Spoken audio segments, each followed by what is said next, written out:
La última reforma.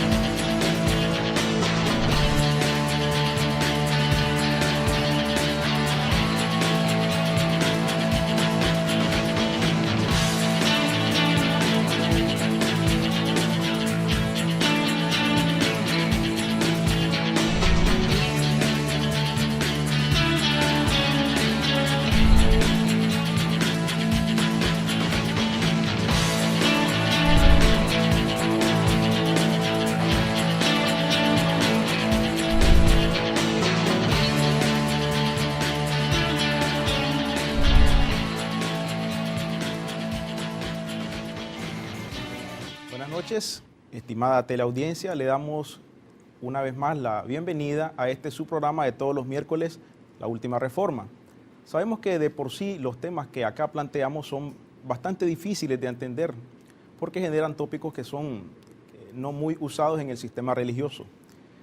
Les agradecemos su sintonía, les invitamos que continúen visitándonos en nuestras redes sociales, Facebook, Twitter, WhatsApp, para aclarar dudas e inquietudes que ustedes tengan.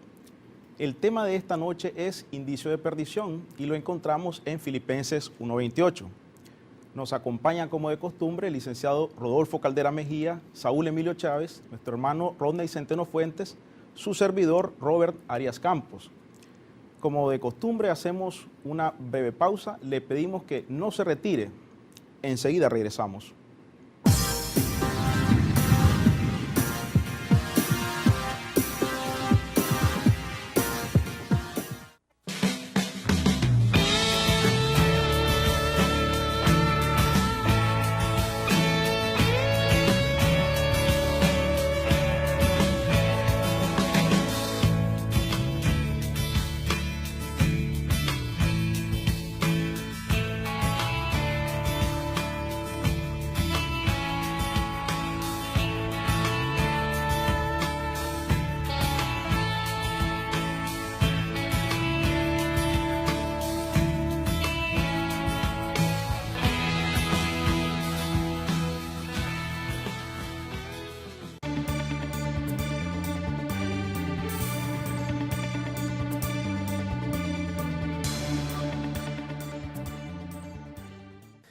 La promesa hecha a Abraham encierra y resume todo el plan de Dios en la humanidad.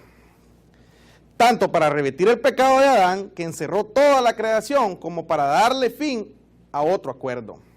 El pacto con Israel y su expresión más distintiva, la ley de Moisés. Esa promesa, por tanto, fue dada a una descendencia específica. Porque no por la ley fue dada a Abraham o su descendencia a la promesa de que sería heredero del mundo, sino por la justicia de la fe. La fe, por lo tanto, es el vehículo para hacer efectiva la promesa a esa descendencia. Sin embargo, la descendencia no está relacionado con un vínculo familiar o por pertenecer a una nación. No que la palabra de Dios haya fallado, porque no todos los descendencias de Israel son israelitas. Ni por ser descendencia de Abraham son todos hijos, sino en Isaac te seré llamado descendencia. Esto indica que en efecto la promesa debía ser cumplida a la descendencia de Abraham, y por siglos se cree y se enseña que la descendencia de Abraham son los llamados judíos. No obstante, Pablo aclara algo muy interesante. Entonces, ¿para qué sirve la ley? Fue añadida a causa de las transgresiones, hasta que viniese la simiente a quien fue hecha la promesa, y fue ordenada por medio de ángeles en manos de un mediador. La ley, por tanto, siendo añadida, se convirtió en medio para que la promesa fuese cumplida. A la vez, el obstáculo para una nación entera no alcanzarla. Y todos los cobijados por esa ley, al incumplirla, dieron lugar a la verdadera descendencia de Abraham y la promesa fuese efectiva. Luego, ¿la ley es contraria a la promesa de Dios? En ninguna manera, Porque si la ley dada pudiera vivificar, la justicia fuera verdaderamente por la ley. Mas la Escritura lo encerró todo bajo pecado, para que la promesa que es por la fe en Jesucristo fuese dado a los creyentes. Pero antes que viniese la fe, estábamos confinados bajo la ley, encerrados para aquella que iba a ser revelado. La iglesia es la depositaria de la promesa, la iglesia universal, la iglesia de gentiles y judíos, de israelitas y paganos, para que en Cristo Jesús la bendición de Abraham alcanzase a los gentiles, al fin de que por la fe recibiéramos la promesa del Espíritu. Somos la descendencia de Abraham, por eso fuimos adoptados. Ya no somos advenedizos, sino ciudadanos de los santos y miembros de la familia de Dios.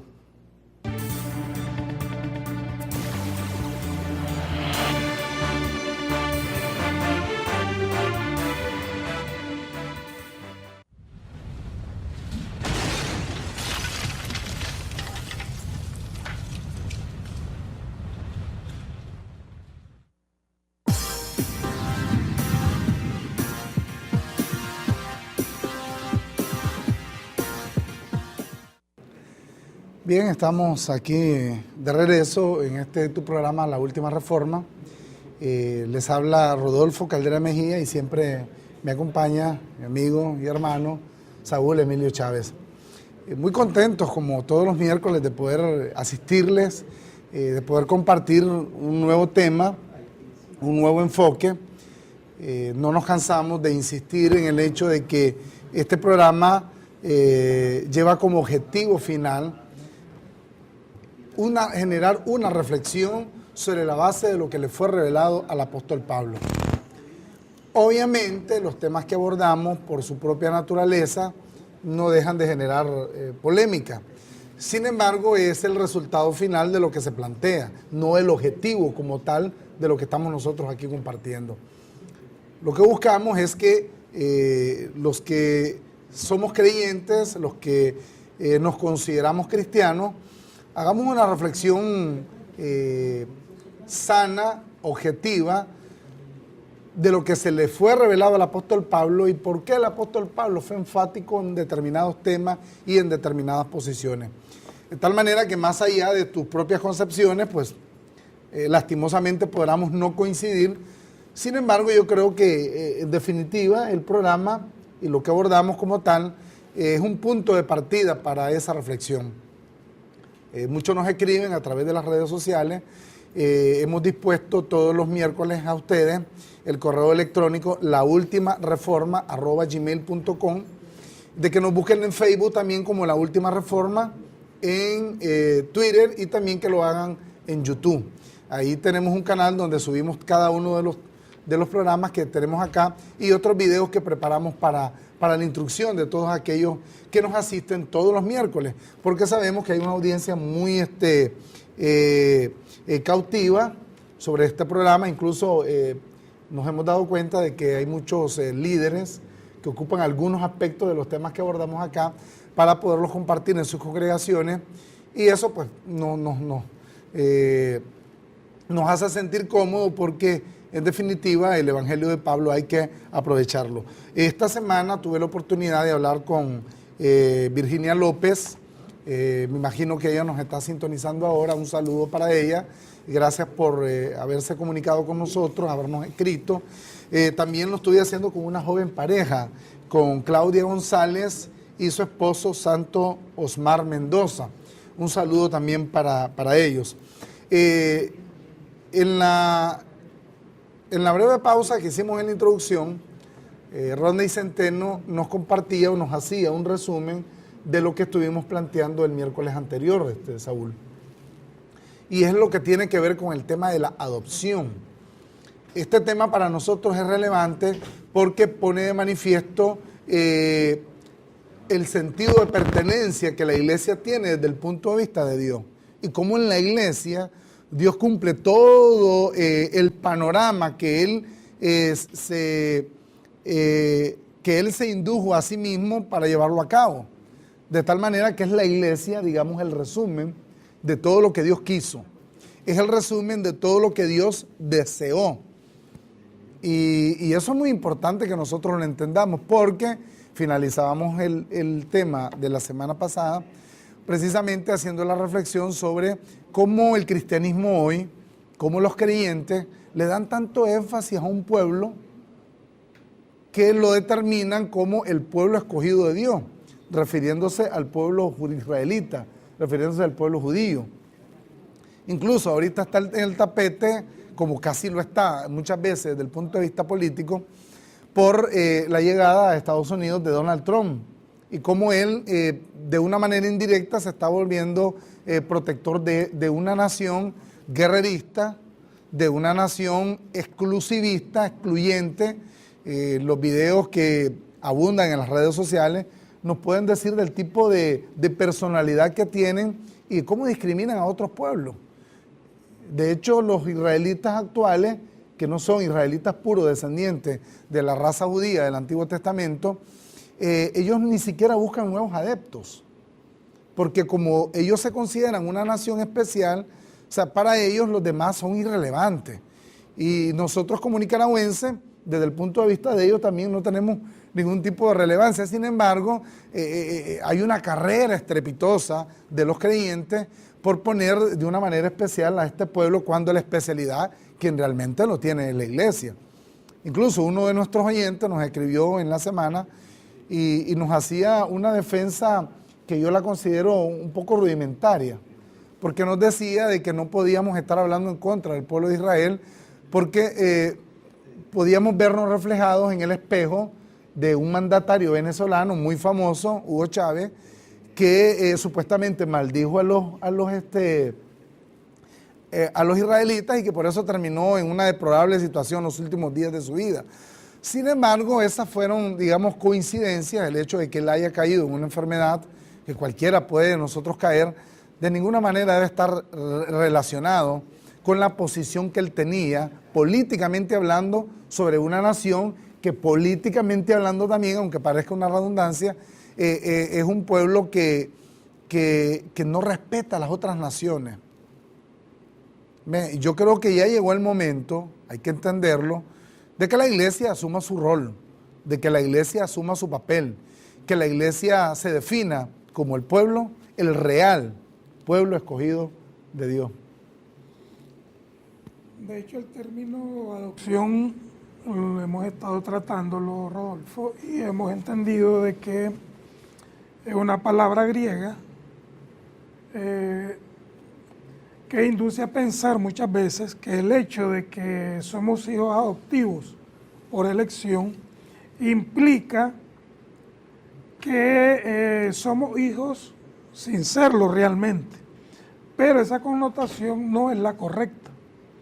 Más bien entendemos que la adopción de Dios hacia su pueblo, hacia su iglesia, es de carácter muchas veces excluyente con otro tipo de seres humanos, con el resto de seres humanos. Ahora, cuando Pablo habla de hijos, utiliza un término y lo define como un hijo maduro. Por ejemplo, en la cultura greco-romana, normalmente los hijos no eran criados directamente por los padres, sino que el padre le ponía, por ejemplo, un ayo, un tutor, que era el encargado de llevarlo desde una infancia, desde una edad pequeña, hasta llevarlo a la madurez juvenil, ya cuando un hijo alcanzaba 18 o 20 años. Posteriormente el padre ya a ese muchacho, ese hijo joven, lo consideraba ya un hijo maduro. Y entonces venía el proceso de que ese muchacho podría recibir herencia. Mientras tanto, el término que Pablo utiliza cuando él dice, mientras el heredero es niño, utiliza la palabra tecnón, hablando de como que si ese muchacho era un bebé. Pero cuando ya Pablo define a un hijo, mayor, maduro, lo define como huius, de donde viene el término justesía, que es el término de la adopción en sí. Lo que quiero decir es que cuando Dios predestinó a sus hijos, lo hizo desde la eternidad, antes de que el mundo fuese creado por Él. Quiere decir que ninguno de los que participamos de carne y sangre tuvo opción a elegir ser hijo o no, como lo presenta la religión. La religión le dice al ser humano, usted puede ser hijo de Dios. Y entonces le pone ciertos parámetros para que esa persona pretenda ser hijo de Dios, pretenda. Porque Dios es quien tiene el control de quiénes son sus hijos o no. Ahora, una vez la persona, el hijo, llega a un estado de madurez, entonces perfectamente el padre puede definir su herencia. Y me llama mucho la atención, para ir concluyendo con este tema de la adopción, Rodolfo, el verso 29 de Romanos 8, Romanos 8:29. Dice Romanos 8:29, porque los que antes conoció, esa definición de conoció fue antes de la fundación del mundo. Dice, porque a los que antes conoció también los predestinó para que fuesen hechos conforme a la imagen de su Hijo. Para eso fue que nos predestinó, para tener la imagen de su Hijo, para que Él sea el primogénito entre muchos hermanos. Entonces, una vez uno entiende el término de la predestinación, inmediatamente puede entender la adopción. Una vez Él te conoció antes de la fundación del mundo, entonces de manera carnal, ya cuando Él crea el mundo y vienen los seres humanos a poblar el cosmos, este mundo, entonces viene Él y nos adopta como hijos suyos a través de un cuerpo, que ese cuerpo es la iglesia. Lo hemos definido una y otra vez. Por tanto, no hay ningún ser humano que pueda escoger ser parte de la iglesia, porque Dios es quien los escogió desde antes de la fundación del mundo.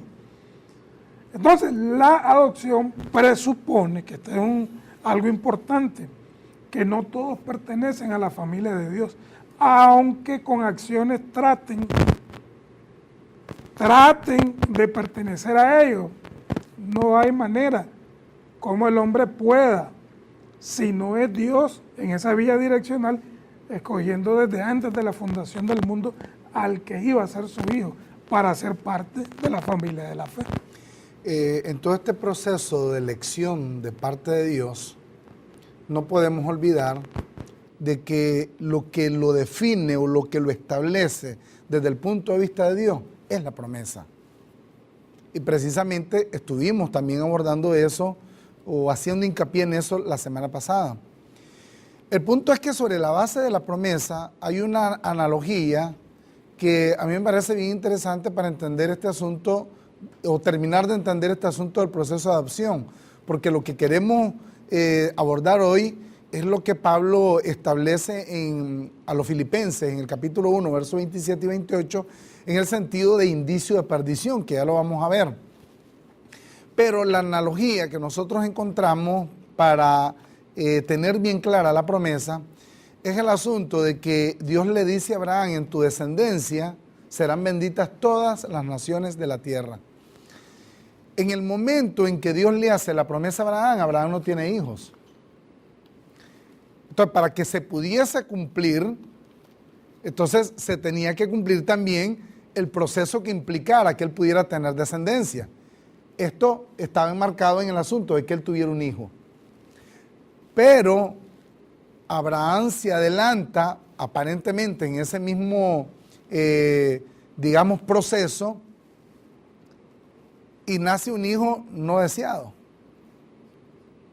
que en este caso era Ismael. Pero el hijo de la promesa, desde el punto de vista de la descendencia, vendría a ser Isaac, que es el hijo verdadero de la unión de la relación que él se tenía con Sara. Lo llamativo de esta apología es que en el capítulo 4 de Gálatas, del verso 19 y 18 en adelante, casi hasta el final del capítulo, el apóstol Pablo trastoca y dice que realmente el hijo no deseado era el hijo de la mujer con la cual se tenía todo el derecho. Incluso Pablo habla de Agar refiriéndose a Israel y habla de Sara refiriéndose a la iglesia. O sea que Pablo cambió los papeles. Pero ¿dónde está el punto al que yo quiero llegar con esto? Voy a tratar de usar esa analogía, ir un poco más allá para hacer un poco más propio este aspecto de la adopción. Dios en su voluntad, Él previsualizó, Él soñó, Él deseó un hijo con X y Y características. Pero su hijo real, el momento en que aparece su hijo real no cumple las expectativas. Su hijo real al final no cumple el deseo, el anhelo o todas las características X, Y, Z que él se pudo haber determinado en un hijo. Entonces Dios decide adoptar y adopta al hijo, que lo podemos resumir en las palabras dichas relacionadas a Jesús cuando va a ser bautizado, cuando supuestamente se dice de que Dios expresó: este es mi hijo en quien yo tengo complacencia. De tal manera que ese hijo complaciente, que ese hijo en el que Dios tiene complacencia, somos nosotros, la iglesia, los hijos de Dios. Obviamente Israel tiene parte en esto, o los israelitas tendrían parte en esto, pero ya en una sola, en un solo pueblo, ya en una sola nación, ya no en una nación llamada israelita, o en un pueblo pagano o impío o gentil, como en el caso de los pueblos que no eran judíos. No, hay una expresión muy rica de Pablo cuando dice que de los dos pueblos él hizo la paz, haciendo de los dos uno solo. De tal manera que ahora es la iglesia la que tiene que tomar el estandarte, es la iglesia la que debe asumir esa responsabilidad. Pero hay un punto que, digamos, compromete sobre la base de la confesión el ser hijo. Y es el hecho de inmiscuir en este proceso o en este aspecto relacionado en la iglesia como pueblo, incluir la ley de Moisés. Y aquí es donde viene lo que nosotros queremos compartir con ustedes hoy. Porque, por ejemplo, cuando Pablo le escribe a los Gálatas en el capítulo 6, verso 10, Pablo dice, hay que hacer bien a todos, hay que procurar, dice Pablo. Pablo no lo pone como una ordenanza, Pablo lo pone como un consejo. Dice, procurar hacer bien a todos, pero hace una exclusión interesante. Dice Pablo, mayormente a la familia de la fe. Pero vamos a Filipenses, que es donde queremos entrar el comentario de esta noche. Filipenses capítulo 1, verso 28. Dice, y en nada intimidados, dice, por los que se oponen. Pablo tenía una férrea oposición en todas las iglesias de Asia. Y lo llamativo del caso es que esta oposición no está directamente relacionada con las religiones de los otros pueblos circundantes o de los otros pueblos en la cultura de aquella época. Pablo está siendo un poco específico aquí y se está refiriendo a aquellos que profesaban la ley de Moisés.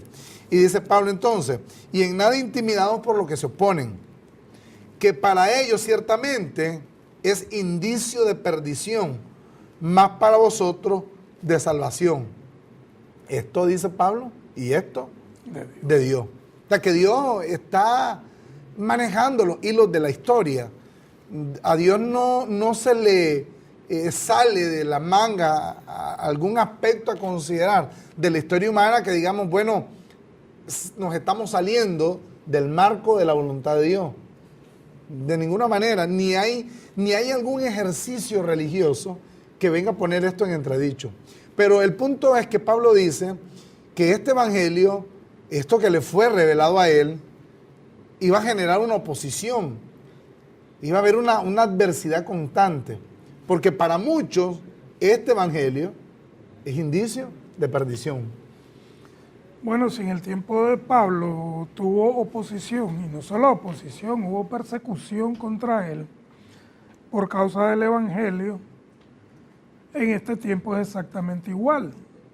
Porque para muchos grupos religiosos y líderes, y como se denominen, la forma de presentar el Evangelio, que lo hacemos a través de este programa, para muchas personas nosotros estamos en una perdición total. Bueno, nos critican, nos dicen que somos satánicos, nos dicen miles de cosas. Ahora, hay que entender que ellos se oponen por causa de que no tienen el conocimiento, 1. 2, el fundamento de Pablo brilla por su ausencia en estos grupos. Y otra cosa que me llama mucho la atención es la doctrina en los cuales ellos han centrado su supuesto cristianismo. Porque lo que yo veo doctrinalmente hablando en estos grupos religiosos, Rodolfo, es que hay prácticamente un total uso de la ley. Hay mandamientos y doctrinas de hombre con una mezcla de legalismo rapante, que prácticamente el Evangelio de Pablo, que es el Evangelio de la gracia, brilla por su ausencia. Me llama la atención algo, hablando y comparándolo con el tema de la adopción. Por ejemplo, yo estuve viendo hace poquito el verso de Romanos capítulo 8, versos 14 y 15. Y Pablo es claro, dice, porque todos los que son guiados por el Espíritu de Dios, estos son hijos de Dios. Y luego el 15 dice, pues no habéis recibido el espíritu de esclavitud. Y me llama mucho que Pablo le llama el espíritu de esclavitud. ¿Cuál es ese espíritu de esclavitud? El sometimiento al legalismo, el sometimiento a la ley, el sometimiento a mandamientos y ordenanzas y doctrinas de hombres que, si bien es cierto, tiene mucho de piadoso, tiene mucho de, Pablo utiliza un término que se me escapa ahorita, pero tiene que ver mucho con el aspecto corporal de la persona que se somete a este tipo de ordenanzas y mandamientos, el ejercicio corporal, el ayuno y todo eso. Entonces como que da apariencia de piedad, como que da una apariencia de un cristianismo exaltado. Pero ¿qué pasa? Que ese es un espíritu de esclavitud, un espíritu de legalismo. La gracia está prácticamente inexistente, digamos, como doctrina. Entonces, ¿qué es lo que vemos? Un grupo de personas que aparentan ser una congregación, que dicen ellos ser la iglesia de Jesucristo, pero que hay una doctrina que trae un espíritu, hablando desde el término teológico, que lo que hace es sumergir en esclavitud a la persona. Por consiguiente, la esclavitud lo que trae es temor. Y luego Pablo dice, pues no habéis recibido el espíritu de esclavitud, que es el legalismo, la ley, para estar otra vez en temor, sino que habéis recibido el espíritu de adopción. Cuando una persona en una congregación, un líder le dice, por ejemplo, al que llega, al que se congrega ahí, mire, usted puede perder la salvación. Entonces lo que está metiéndole a esa persona es llevándolo a un espíritu de esclavitud, es un espíritu de temor. Entonces en ningún momento está el espíritu de adopción. Y ese espíritu de adopción en un creyente lo que dice es, gracias papá, gracias papacito, ok, me adoptaste, soy un hijo, tengo herencia. Una vez heredero, siempre heredero. Por eso es que el apóstol Pablo utiliza, dice, herederos de Dios y coherederos con Cristo. Si usted recibió el espíritu de adopción, deje de estar en temor, mi querido amigo, que nos ve, que nos escucha, porque lo que me da a mí el ver, por ejemplo, estas congregaciones, es que esas personas están en un indicio de perdición, Rodolfo. Ellos nos llaman a nosotros que tenemos un indicio de perdición, pero para nosotros este tipo de congregación lamentablemente nos trae a colación que ellos tienen un espíritu de esclavitud y que por ende ellos tienen un indicio de perdición. Primero, no están en el evangelio correcto, están en un legalismo total, en algo, repito, en algo que caducó 2000 años atrás, Rodolfo. Si usted, por ejemplo, ve el verso 27 de Filipenses 1 y ve el verso 27, dice, solamente que os comportéis como es digno del evangelio de Cristo, para que, o sea, que vaya a veros o que esté ausente de vosotros, oiga de vosotros que estáis firmes en un mismo espíritu, el de adopción, combatiendo unánimes por la fe del evangelio. Entonces, una vez uno, por ejemplo, nosotros vemos la doctrina que hoy impera, que permea en estos grupos religiosos, lo vemos en un espíritu de esclavitud totalmente, Rodolfo. Y eso me hace pensar a mí que ellos son los que están en un indicio de perdición, no nosotros. Espíritu de esclavitud. Espíritu de esclavitud. Vamos a hacer hincapié en eso. Luego que regresemos de la pausa, vamos a dar espacio para seguir compartiendo los criterios que cada miércoles tenemos para ustedes. Y la pausa, aunque pareciera dar espacio para acomodamiento, al final también hay principios que compartimos con ustedes que son tan relevantes como los que ofrecemos aquí en la mesa de discusión todos los miércoles. Ya regresamos.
Hablábamos antes de la pausa sobre lo que Pablo menciona como espíritu de esclavitud, el capítulo 8 de Romanos, sí. Verso 14 al 15.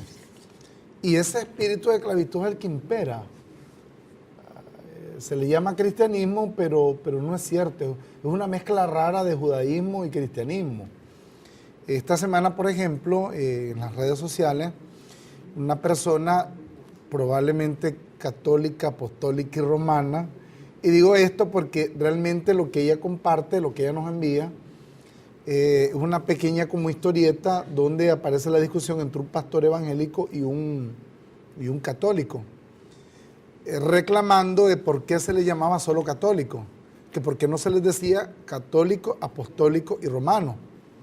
Y decía que el énfasis de apostólico, porque el catolicismo se ufana de tener supuestamente un sentido apostólico, o sea, un sentido de progresividad y de relevo y de continuidad en el aspecto de la doctrina y en el aspecto de su liderazgo. Entonces, los católicos dicen, bueno, nosotros tenemos desde el actual pontífice, nos vamos hacia atrás y nosotros tenemos un fundamento apostólico. Y esa vanagloria que se hace el católico, en cierta forma, tiene su legitimidad. Lo que no saben, lo que no han entendido, es que si ellos van en ese aspecto de continuidad hacia atrás en el tiempo, van a llegar a lo que ellos llaman su primer papa, y que fue uno de los apóstoles y discípulos de Jesús de Nazaret. Es Pedro. ¿Dónde está el problema, Saúl? El problema es que se equivocaron de apóstol. Siento mucho decírselo. El apóstol de la iglesia es Pablo, no es Pedro. Entonces, de nada sirve que haya una continuidad en el tiempo si de todas maneras desde el inicio empiezan mal, porque Pablo incluso llama a Pedro, a los Gálatas, un hipócrita. Simulador. Un simulador. Eso es un espíritu de esclavitud. O sea, a ver, creer que se tiene autoridad apostólica porque se viene de Pedro, no entendiendo que se equivocaron de apóstol, eso genera un espíritu de esclavitud, y fuertísimo. Esta semana también hubo una discusión en las redes sociales en relación a los problemas que aquejan al catolicismo. El problema mayúsculo que aqueja al catolicismo es el que tiene que ver con la pederastía. Y alguien nos decía, pues con mucho amor, de que no nos fijáramos en la carne o en la forma en que proceden los sacerdotes. Y es cierto, nosotros no lo cuestionamos.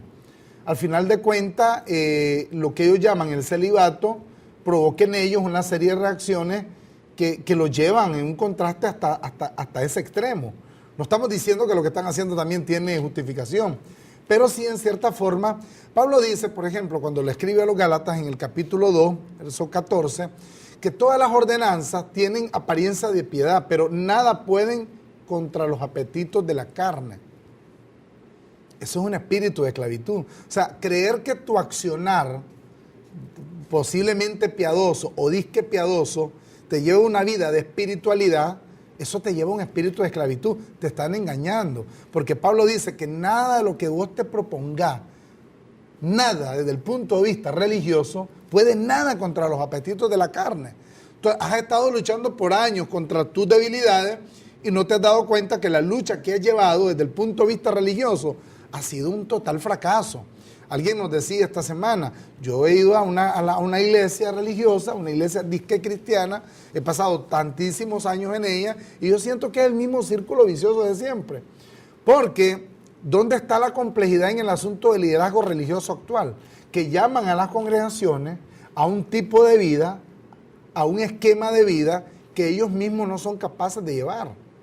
Y eso sí nosotros lo enfatizamos, porque es lo que yo llamo el síndrome petrino, el síndrome de Pedro. Eso Pablo lo explica también en el capítulo 2 de Gálatas, cuando dice, Pedro, si tú siendo judío llamas a los gentiles a judaizar, no tiene sentido. Es el síndrome petrino, el síndrome de Pedro, el síndrome de una oprobiosa y generoso espíritu de esclavitud, Saúl. Y eso es lo que está pasando en nuestro medio ahora. Indicio de perdición. Fíjate que Pablo, cuando le escribió la primera carta a Timoteo, si usted ve el capítulo 1 de la carta que Pablo le escribe a Timoteo, Pablo le recomendó primero que se quedase en Efeso para que mandase a algunos que no enseñaran diferentes doctrinas. Luego le dijo a Timoteo, mira, no prestes atención a las fábulas y a las genealogías interminables, porque el judaísmo, en el judaísmo está presente eso.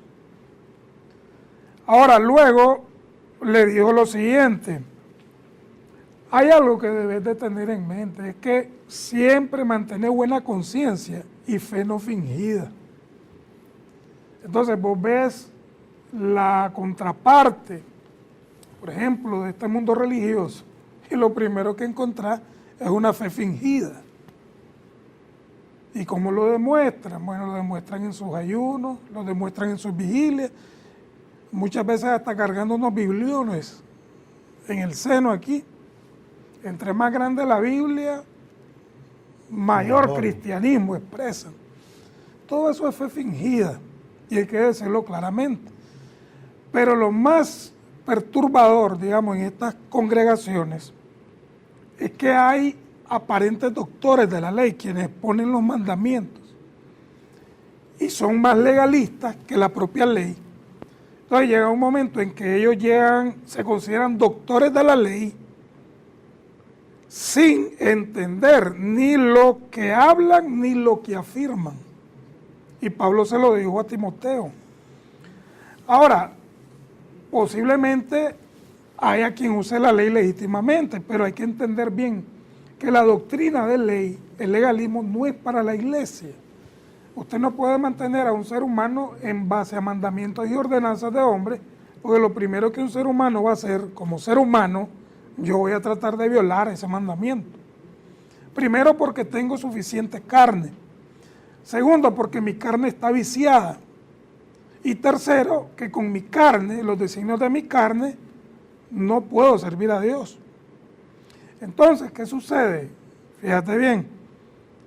Ahora, la ley, le dijo Pablo a Timoteo, la ley no es para el justo, no es para el que ya ha sido justificado. Eso es lo que hay que entender claramente.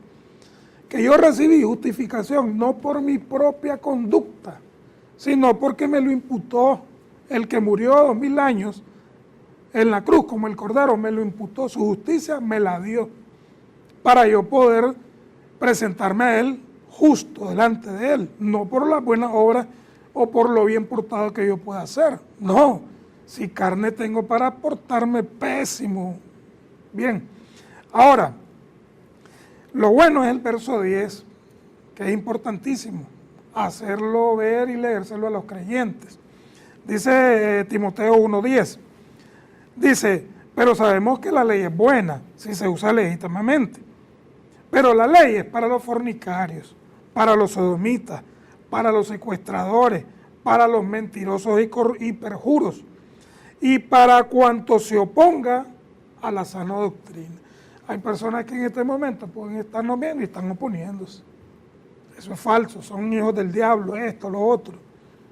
Cuando lo que estamos presentándole aquí es la sana doctrina, diciéndole es tiempo que la iglesia salga del legalismo y vaya a la libertad gloriosa de los hijos de Dios, que es lo que Dios está esperando de su iglesia. Pero ¿qué sucede? Hay un empecinamiento, están encasillados. Llega un momento en que hay un espíritu de temor y sobre todo de estupor, que los tiene totalmente ciegos. Ahora, si una persona persiste en continuar con una doctrina legalista, eso me indica a mí que esa persona puede estar en un indicio de perdición, que aparentemente puede ser parte de la iglesia y se puede definir, yo soy de la iglesia de tal denominación, pero puede ser que esté reprobado definitivamente, Rodolfo. Pablo dice, le escribe a los tesalonicenses en la segunda carta, en el capítulo 3, verso 2. O vamos a leerlo del verso 1. Por lo demás, hermanos, orad por nosotros para que la palabra del Señor corra y sea glorificada, así como lo fue entre vosotros. Y cuando habla de palabra, pues obviamente está hablando de doctrina. Para que seamos librados de hombres perversos y malos. Y Pablo añade, porque no es de todos la fe. Yo decía hace un momento que el síndrome petrino, que está en Gálatas 2:14, es el síndrome que impera por todos lados. Hacía referencia al hecho de que las ordenanzas nada sirven contra los apetitos de la carne, y realmente me estaba refiriendo a Colosenses 2:23. De tal manera pues que cuando escuchas a un líder que te dice de manera fehaciente, de manera constante, de que tenés que cuidar tu manera de vivir, que tenés que establecer un orden, un esquema de vida determinado, y ellos no lo llevan, entonces estás enfrente de hombres perversos y malos. Porque ese es un indicio de perdición. No en el sentido de una condenación eterna, Saúl, porque así lo aclaramos. Pablo lo que está poniendo aquí en entredicho es esa religiosidad imperante que nos ha afectado a todos. O sea, aún nosotros que te estamos planteando esto, nosotros en un momento vivíamos en un espíritu de temor, en un espíritu de estupor, vivíamos en un espíritu de esclavitud. Fíjate, a estos dos personajes que tú tienes en este momento enfrente, uno más simpático que el otro, pero al final, que toda la semana salimos al aire para poderte poner esto, estamos expuestos a la cantidad de debilidades que la carne tiene. O sea, encontrar algo justo desde el punto de vista religioso en estas dos personas que tienes enfrente ahorita, como lo harías también en tu propia vida, sería prácticamente imposible. Porque Pablo dice a los colosenses, nada puede, cualquier precepto legal, nada puede contra los apetitos de la carne. Y nosotros lo que estamos haciendo es llamarte a la reflexión. No estamos cuestionando el actual liderazgo en el cual tú estás sometido. O sea, tú te sientas cómodo ahí, con esa legalidad con la que te ejercen control sobre tu vida, allá tú. El punto es que examines, el punto es que reflexiones y te des cuenta de que no están llevándote tu vida al perfil al que Dios quiere que en el perfil en el que Dios quiere que vivamos, en el perfil de perfectos con una sola ofrenda, en el perfil de justificado, glorificado. Ese es el perfil al cual se te quiere llevar. Pero obviamente hay un sesgo creado por la religión imperante actualmente, que al final lo que ha hecho es embotar la mente de las personas, la mente del creyente. Y no entienden que son hijos. O sea, cuando la ley impera, como hay un espíritu de esclavitud, tú no entiendes que eres hijo. Independientemente que hayas sido adoptado. O sea, no entiendes la dimensión de ser hijo. Porque lastimosamente estás en medio de un gran torrente de ideas que lo que hacen es postrarte, humillarte y relacionarte con un pacto que definitivamente no lleva a ningún tipo de bendición. Una de las cosas significativas en estas dos cartas que Pablo le escribe a Timoteo, por ejemplo, en la segunda carta, en el capítulo 4, en el verso 3, me llama mucho la atención estos versos, Rodolfo, porque Pablo fue un visionario por causa del Evangelio y por causa de la oposición que él tenía en ese momento y por causa de la oposición en el futuro, en la posteridad, ¿no? Que podríamos definir en nuestros días, ¿no? Ahora, en el verso 3, Pablo dice, porque vendrá tiempo cuando no sufrirán la sana doctrina. Y cuando Pablo hace referencia a la sana doctrina, está hablando de lo que él escribe, de lo que él predicó, de lo que está establecido en las 14 cartas. Luego dice, sino que teniendo comezón de oír, se amontonarán maestros conforme a sus propias concupiscencias. Hay una cantidad de maestros hoy que solamente te dan consejos en cuanto a conducirte en tu vida carnal y te dan consejos de cómo hacerlo. Por ejemplo, si vos ves esas emisoras, o escuchás, perdón, las emisoras de corte, entre comillas, cristianas, todos sus mensajes van enfocados del comportamiento y testimonio del creyente, de cómo debe conducirse, de cómo debe ser su vida matrimonial, de cómo debe conducirse con los demás creyentes. Ese es el tópico que cada vez escuchas vos en esos sermones enlatados, definitivamente. Se volvieron maestros conforme a sus propias concupiscencias, pensando que si él es el líder y él es un modelo a seguir, los otros van a seguir su conducta. Pero las personas somos diferentes, cada cabeza es un mundo. Y si el consejo que yo le pueda dar a otra persona, entre comillas, tratando de hacerle el bien, le va a hacer el mal, prefiero no dárselo. Porque aunque yo le dé un consejo, un buen consejo a una persona, esa persona no lo va a realizar definitivamente. Porque, repito, cada cabeza es un mundo. Ahora, ¿qué pasa con estos maestros? Están conforme a sus propias concupiscencias. Entonces, ¿qué ha sucedido? Que han apartado el oído de la verdad. ¿Y a qué se han vuelto? Se han vuelto a las fábulas. Entonces, vos ves un montón de historiadores, agarran los libros históricos y cada sermón, en cada culto, es una historia. Y repiten lo mismo, saqueo, bájate de ahí, y que Jesús iba camino a no sé dónde, y es lo mismo. O sea, que es una constante. Es una constante, podríamos definirlo, lo voy a definir así, pues, es una doctrina constante histórica, en donde no hay misterios a revelar. O como le decía uno de nuestros oyentes en las redes sociales, un círculo vicioso. Sí.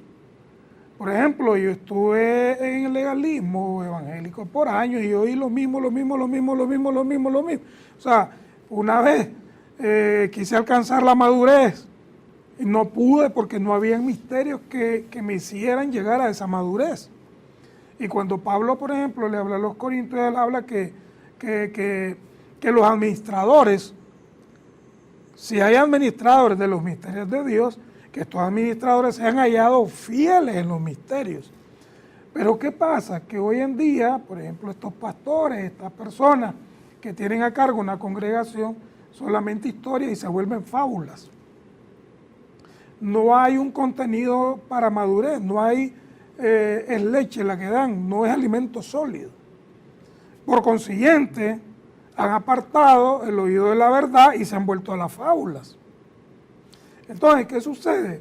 Que hoy vemos creyentes que son arrastrados por todo viento de doctrina, y Pablo lo dijo, no están en la sana doctrina, sino que hay diversidad de doctrinas y son arrastrados por estos vientos de doctrinas. Y entonces, ¿qué sucede? Que la madurez de esta persona nunca llegan a la madurez, que es lo que normalmente Dios espera de su iglesia, que ya haya alcanzado madurez. Si Pablo se lo dijo a los hebreos. Es necesario que dejen la leche y alcancen madurez. Quizás la congregación que por efecto de su propia sustancia y de su propio crecimiento era la congregación más inestable o la congregación más niña, sin duda alguna esa fue la congregación de Corinto. Y si no, pues veamos que Pablo se detuvo en ella para escribirle dos cartas, y dos cartas voluminosas, grandísimas. Y Pablo les hace una serie de exhortaciones porque ameritaba el caso.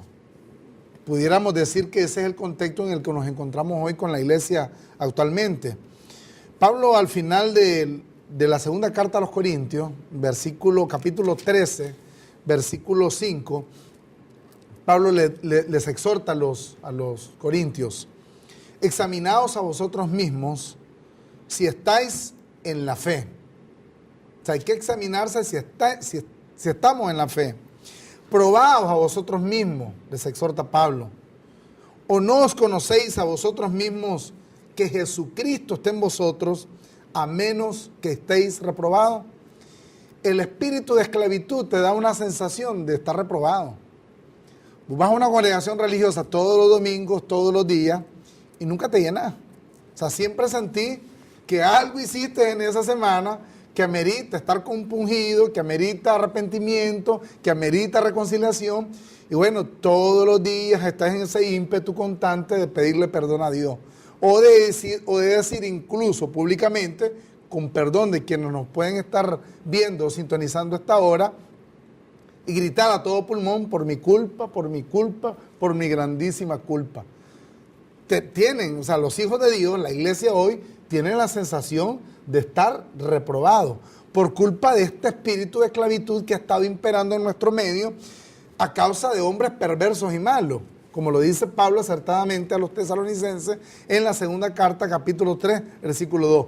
Y todo el mundo, y ya quiero darle punto final al programa esta noche, y todo el mundo hace una alusión en su mente al hecho de que cuando dice hombres perversos y malos, se está refiriendo a esos asesinos en series, como uno que andan buscando ahorita aquí al lado de los pueblos blancos, porque hacen cosas malas, asesinos, violadores, y son acciones despreciables, obviamente, pero Pablo no se está refiriendo a la maldad intrínseca en las acciones de los hombres.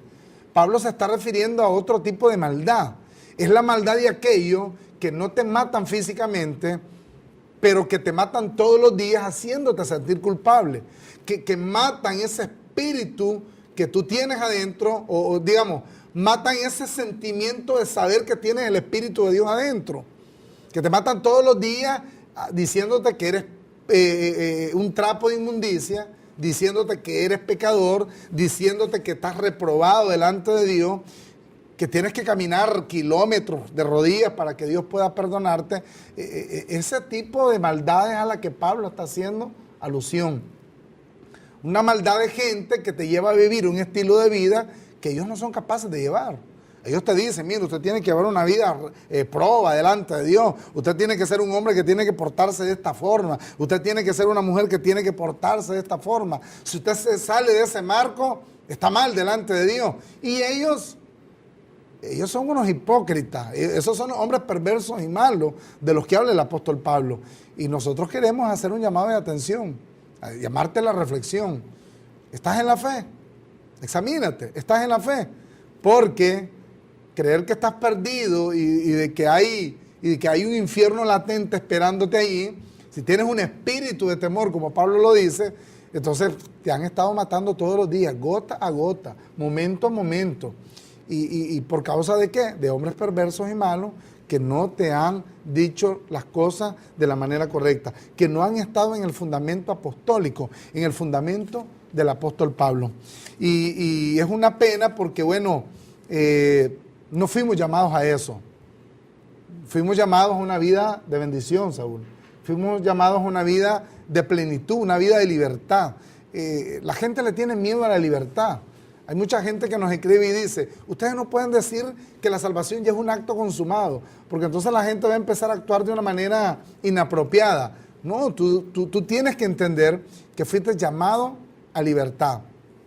Y si eres hijo y tienes el espíritu de adopción, tú tienes que clamar a Abba Padre. O sea, tienes que entender a Dios de una manera más confiada. Entender que Dios es un padre amoroso, no un padre que está esperándote castigarte. Imagínate, llevarte a una eterna perdición, Saúl. O sea, ¿qué clase de enseñanza, qué clase de doctrina ha sido esa que te han llevado a una horrenda expectación de juicio? Te han robado la tranquilidad, te han matado la esperanza de vivir en este mundo calma y sosegadamente. Ese sí es un tipo de maldad. O sea, asesinar y hacer ese tipo de cosas que la gente tanto comenta hoy en día, sí no está bien desde el punto de vista práctico, pero hay personas que matan a millones de personas con una fe vacía, con una fe ciega, una fe fingida. Precisamente, Saúl, así es. Bueno, nos despedimos de ustedes, esperando poder tener nuevamente tu fiel sintonía para el próximo miércoles.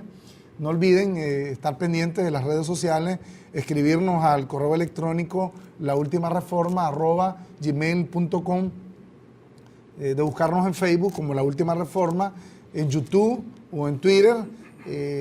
Ya muchos de ustedes ya están familiarizados con las redes. Ya los servicios de telefonía prestan o dan esa facilidad de prestarte el servicio pleno, de tal manera que búscanos, ahí están todos los videos, todos los programas que compartimos con ustedes. Hay muchas reflexiones que hacemos y lo más importante es poder interactuar, saber qué piensas, saber cuál es tu opinión de los comentarios que nosotros vertimos aquí todos los miércoles. Nos dio mucho gusto pues haber estado con ustedes. Un saludo de Saúl Emilio Chávez y quienes habla, Rodolfo Caldera. Nos vemos en tu cita obligada de todos los miércoles a partir de las 8 de la noche la próxima semana. Pasen muy buenas noches. La última reforma.